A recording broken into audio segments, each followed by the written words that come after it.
Hi guys, it's Luke here again.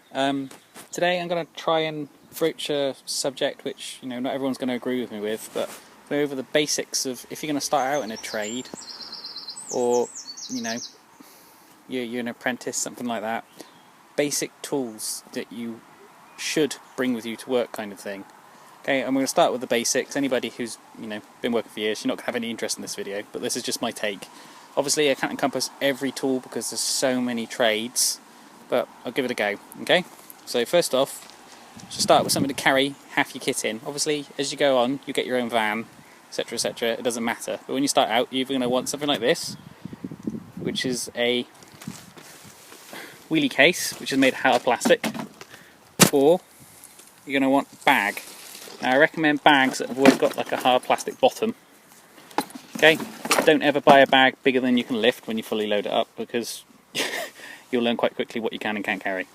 Okay, so for this demonstration I'm going to use the case just because it's easier for me to put stuff into. So, basic things to start with. Start with PPE. So you're going to want ear defenders, gloves, goggles, dust mask if it applies to your trade, but you should carry one anyway, and a health and safety kit. So, well, when I say health and safety kit, a little med kit, so carry a boo-boo kit in it, plasters, etc, stuff like that. Okay, next up, tape measure and pencil. Everyone needs that, put that in there. And Stanley knife. Well, that's, regardless of your view on it, they are the most useful tool on the face of the planet, I think, for pretty much every trade. Right, that's the basics. Also, you want a level. The longer level you can get, the better. But for this demonstration, I'm going to use a little level because it fits in the box. So that's a foot long level. Okay, next basic, a claw hammer. Find a brand you like. I personally like the Stanley Anti-Vibes because they're not as hard on the wrist as the old Irwins were. But nice hammers. Get one to the weight you like. Try out a couple. A saw. So I've got a personal preference for Baco saws, but you can use any saw you want. This is a tenon saw, again, just because it's small, it can fit in the box, so hand saw. A beater chisel. Now what I mean by this is a chisel with a shagged edge. And basically this is just for beating things. Use it with a hammer to knock off things you can't get to.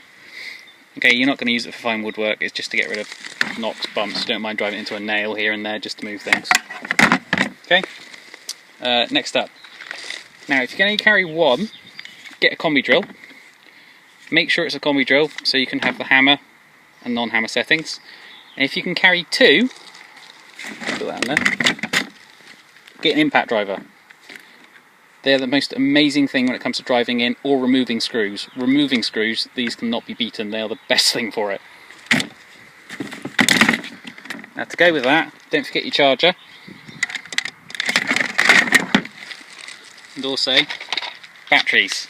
Now, I know some people will carry 2 light batteries, that's fine, just as long as you have 2. Don't be the guy that shows up with 2 drills and 1 battery, okay? It's better if you can get the bigger batteries.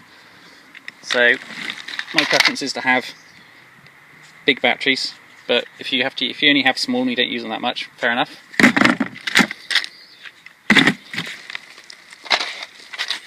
Drills and screwdriver bits. So drill bits, screwdriver bits. Okay, get a nice selection with some, and that kind of helps you a bit if you have any odds and sods to remove. Okay, that's, multi-tool, always helpful to have. And from experience, a pair of grips. If you have to move something, a piece of wood, a nail, metal, whatever it is, really handy to have. You only notice you don't have them when you need one. So I'd say that's kind of your basics. And then we move on to sort of trade-specific tools.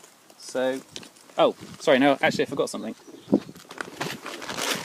A box of screws. Always bring screws with you.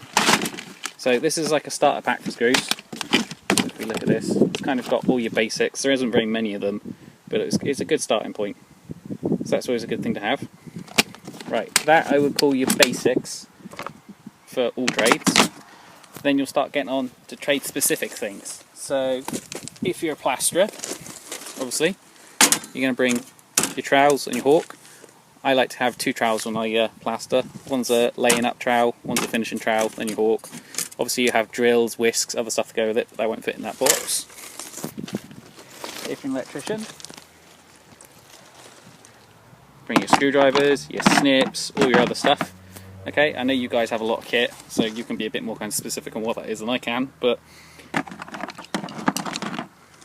Oh, while I'm at it, electrical tester and screwdriver. Well worth having whatever trade you're in, because you don't know sometimes if something's live, something's not live. It's handy just to have that little bit of reassurance, so as well as worth something's worth having.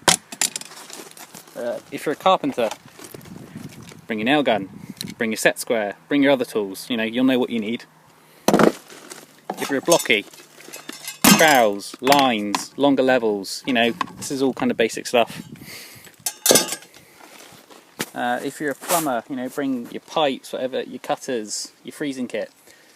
Okay, this is just sort of my basic, very, very basic guide to things that you should really, sort of a very basic starting point.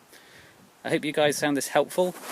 Please leave a comment, you know, like the video if you like it. I'll catch you again.